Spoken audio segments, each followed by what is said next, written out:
గోదావరి ఎంత పలికింది అనడానికి మీకు నేను ఒక ప్రబల సాక్ష్యం చెప్తాను. ఇప్పటికీ మీరు అంబసత్రం అని ఉంది భద్రాచలంలో, వెళ్ళాలి తప్పకుండా. భద్రాచలం వెళ్లి సీతారాముల్ని చూసి వచ్చేసానంటే సరిపోదు, అంబసత్రంకి వెళ్ళాలి. అంబసత్రంలో పమిడిఘంటం వెంకటరమణయ్య గారు అని చెప్పి మహానుభావుడు, పెళ్లి కూడా చేసుకోలేదు. ఆయన అంత గొప్ప అన్నదానం చేస్తుండేవారు. ఆయన అమ్మవారిని ఉపాసన చేసేవారు. అంబా అనేవారు ఆయన నైవేద్యం పెట్టే ముందు. అంతే, చుట్టూ కూర్చున్న వాళ్ళందరికీ గజ్జెల చప్పుడు వినపడేది, అమ్మవారు వచ్చేది. చప్పుడు ఒకటే వినపడేది, అమ్మవారు ఒక్కటి ఆయన కనపడేది. మీకు ఇప్పటికీ చెప్తారు, అక్కడికి అంబసత్రవు దగ్గరికి ఆయన కొండ వెనక గిన్నెలో పాలు పోసి కొండ మీదకి ఇలా చూసి సీతమ్మా అని పిలిచేవారు. పెద్ద పాము అందరూ చూస్తుండగా జర జర జర జర జర జరలాడుతూ కొండ మించి దిగొచ్చి పాలు తాగి కొండెక్కెళ్ళిపోయేది. ఒకప్పుడు ఆ పమిడిఘంటం వారు అన్నదానం చేయడానికి వంటవాళ్లు దొరకలేదు. వంటవాళ్లు దొరకకపోతే ఆయన అమ్మవారికి చెప్పారు, అమ్మ వంటవాళ్లు దొరకలేదమ్మా, సీతారామ కళ్యాణం వస్తోంది, ఎలాగమ్మా అన్నారు. అంటే అమ్మవారు అంది, బెంగ పెట్టుకోకోయ్, రామలక్ష్మణులు వచ్చి వంట చేస్తారులే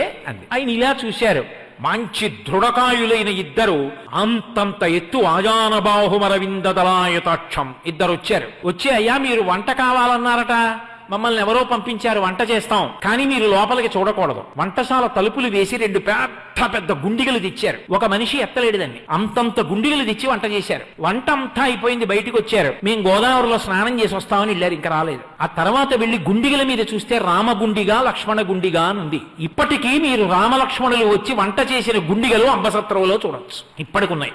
గోదావరి పలికింది. పమిడిఘంటం వారికి ఏదైనా ఇబ్బంది వస్తే గోదావరిని అడిగేవారు. ఒకప్పుడు నెయ్యి లేదు, రాజమండ్రి నుంచి నెయ్యి రావాలి, ఆ నెయ్యి రాలేదు. ఎలా?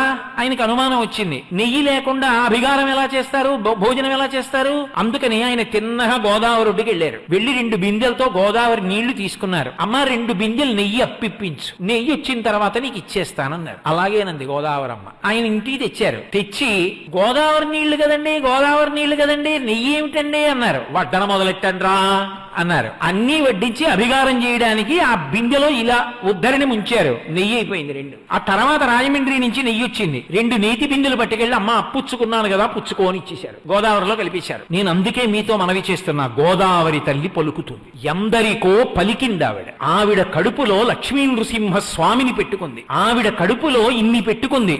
గోదావరి ఎన్నో పర్యాయాలు మాట్లాడింది. ఆమె అధిష్టాన దేవత అంత కరుణార్ద్ర హృదయ, గౌతమ మహర్షి యొక్క తప ఫలం, పరమేశ్వరుని జటాజూటం నుంచి వచ్చినటువంటి పరమ పావన వాహిని, సనాతన ధర్మానికి గుండెకాయ. అటువంటి గోదావరిని రక్షించుకోవలసిన కర్తవ్యం, దాన్ని సద్వినియోగం చేసుకుని ఆ నదీ జలాలు పాడవకుండా చూసుకోవలసినటువంటి నిష్ఠ అందరం వహించవలసి ఉంటుంది.